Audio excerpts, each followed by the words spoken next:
Uh-oh, we may have some trouble in Pacheco land. Not only is the super middleweight contender supposed to come back in December 13th on a card against an opponent that's undetermined, he has split from longtime trainer and manager Jose Benavidez Sr. But in addition to that, he also went from the #1 spot as a WBO contender to not #2, but he fell all the way down to #3. Damn. I'm sorry. Boy, how the mighty have fallen. Hello guys, this is Rolly Romero. Yo, my name is Nonito Donaire. What's up guys, Designer's Eyes. Here with Bob Santos Boxing. And I rock with Dr. Boxing Talk. I want to give a quick shout out to Dr. Boxing Talk. And I want to give a big shout out to Dr. Boxing Talk. Thank you for all the love. Thank you for all the support. You're rocking with Dr. Boxing Talk. Get your daily news from my man right here, the best in the business. Let's get it, baby. All day, baby. Amen. Bam! If I tell you I'm good, probably you'll say I'm boasting. If I tell you I'm no good, you know one line. Yo, what's good, Boxing Talk family? Welcome back to your favorite boxing news channel, Dr. Boxing Talk. We are back for another YouTube video banger, man. Yes, sir. Yes, man. I know what time it is. Doctor's in the house, man. So check this out. But before we get to it, let's go ahead and smack that like button. Let's do it together. Appreciate you. That helps us to keep going and growing on this YouTube platform. BTF, rise up. Check this out, Boxing Talk family. We have some unfortunate news to deliver regarding the super middleweight division, particularly a top contender at 168 pounds. That'd be Diego Pacheco. You know, he was formerly the #1 contender, you know, for the WBO belt, man. And things that have transpired lately have altered that, right? Not only is he not #1, but he's not even #2.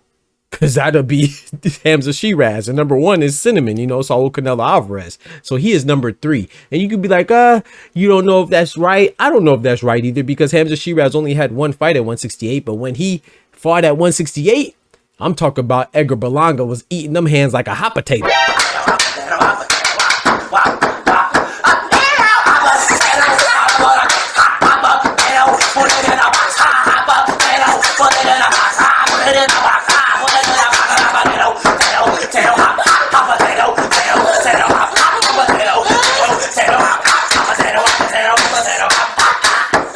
So while Hamza Shiraz only had one fight there, he looked damn good on that one fight, you know, against Edgar Berlanga. So, you know, Diego Pacheco, he fought Trevor McCumbee. Now, that's not a bad win, but, you know, that kind of slides under the radar when you have Canelo fighting Bud. You see what I'm saying? Then you also have Berlanga fighting Shiraz. Then you also have, in addition to that, a guy that you were rumored to fight twice. And the rumors are also that Diego Pacheco removed himself out of negotiations against this guy named Christian Mbili. And who did he fight?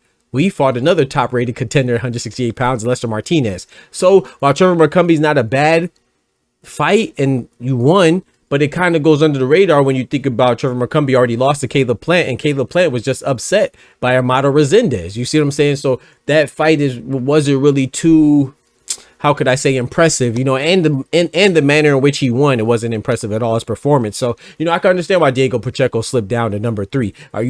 Is it right or not? You got to take that up with WBO and President Gilberto Mendoza. But sorry, that's the WBA president. The WBO and President Gustavo Olivieri, excuse me. So yeah, man, you got to take it up with them. But what I think is more troubling though is that he's splitting with a longtime trainer manager Jose Benavidez Sr. And Jose Benavidez Sr., man, I gotta say, man, he's done a wonderful job with not just David Benavidez, obviously, right? He did a great job with his youngest son, David Benavidez, but also his older son too, you know, Jose Benavidez Jr. I think that he did very well with him. Like a lot of times we think that when a guy's not undefeated or he's not a reigning champion or he's not a main event, that we think that these guys are bad, man. But there's a lot of good boxers out there that go under the radar and go unnoticed, man. I've always liked Jose Benavidez Jr., man. He's a tough fighter. So shout out to him. I got to give respects to the trainers that are doing their thing. So when Jose Benavidez Sr., you know, this is not his first fighter that he lost recently, right? First he lost Rayo not too long ago, and now he lost Diego Pacheco. But he's doing great with David Benavidez. But I want to take this time to highlight and salute those trainers that have a pretty big stable with multiple fighters, because that's not only a lot of talent to balance, but also a lot of personalities to balance as well. And these are all grown men, and grown men have ego. So I got to salute to Bozy in this doing his thing, Bo Mac doing his thing, Robert Garcia, you know what I'm saying? And that's no shame to Jose Benavidez Sr. I'm just saying that this I'm taking this as an opportunity to highlight those that are able to manage all these guys and girls simultaneously, because it's not an easy feat. You know what I'm saying? So I don't think there's any knock on Jose Benavidez Sr. It seems like they split amicably, and he doesn't have anything bad to say about Diego Pacheco. I only heard Jose Benavidez Sr.'s side. I haven't heard anything for Diego Pacheco yet. But Senior's like, yeah, man, you know, it's just our time together ran its course. I wish him the best. I think he could be a title holder. I'm still cheering him on. So it wasn't like they had any bad blood, you know, so that's a good thing, at least not for Jose Benavidez Sr.'s side. So that's a good thing. But be honest, I always thought it was kind of problematic for him to be managing and training both David Benavidez and Diego Pacheco, because they're so close in size. You know what I'm saying? Remember, he picked up Diego Pacheco. He had him since David Benavidez was also a 168. So those are two guys that are trying to be 168-pound champions at the time, and they're in the same stable. So I feel like that's a little bit problematic. Even if they seem like they're all right now, eventually heads will clash. You see what I'm saying? That, you know, so I always thought it was problematic. And I'm not saying that this is why they split. I'm just saying that that's something I noticed, you know. But then when David Benavidez went to 175, you know, it seemed like it was no longer be an issue, because David Benavidez just talked about even potentially going up to cruiserweight, right, and fighting John Pataya Zerto. So it may not have been an issue, but it is just something to think about. You see what I'm saying? And now they split now. So shout out to Diego Pacheco and shout out to Jose Benavidez Sr. I think that I don't even know how people don't like David Benavidez or Jose Benavidez Sr., man. I understand, you know, Cinnamon is one of my favorite fighters, and I still like David Benavidez. He's also one of my favorite fighters. So I always love what they're doing. So we'll see what Diego Pacheco is going to do now. Man, I don't know. I just feel like he's supposed to be fighting on December 13th, right? And an opponent is yet to be announced. He's supposed to be fighting alongside stablemate from a promotion standpoint. You know, they're in the same stable from a promotion standpoint, Ernesto Mercado. They're supposed to be fighting in California on the same card.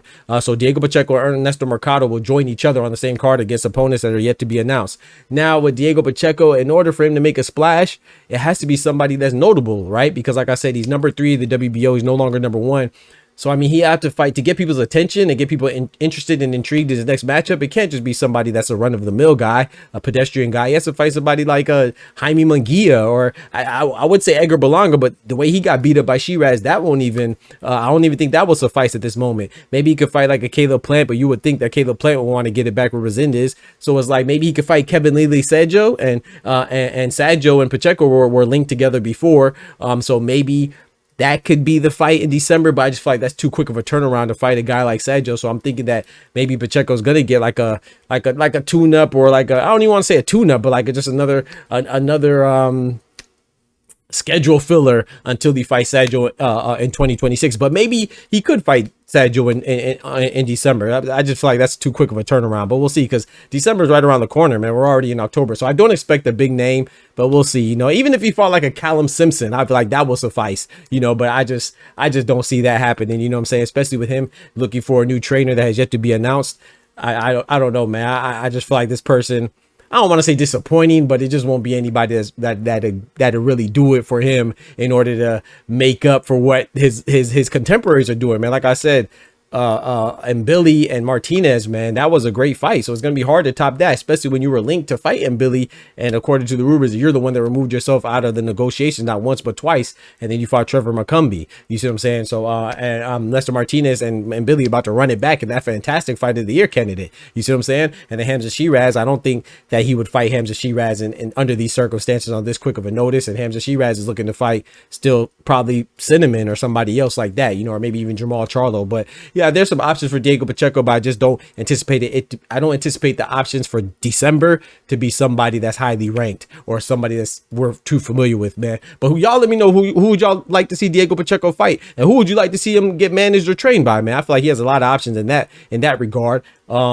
He's still with Matchroom, so I don't know who he's going to pick up as a trainer, but I could think of a lot of options. But who I would like him to fight, I really don't know, man. Like I said, Sergio will be a good option. Callum Simpson will be a good option.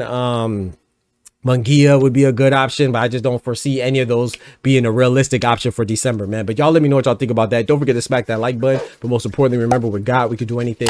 Without God, we're nothing. The doctor's out. Peace. From the hood to college, both worlds they had to meet. 6 degrees between us, so cold, we're about to freeze. But we're Florida boys, hot takes, we bring the heat. We're moving the culture, the engineers to the streets.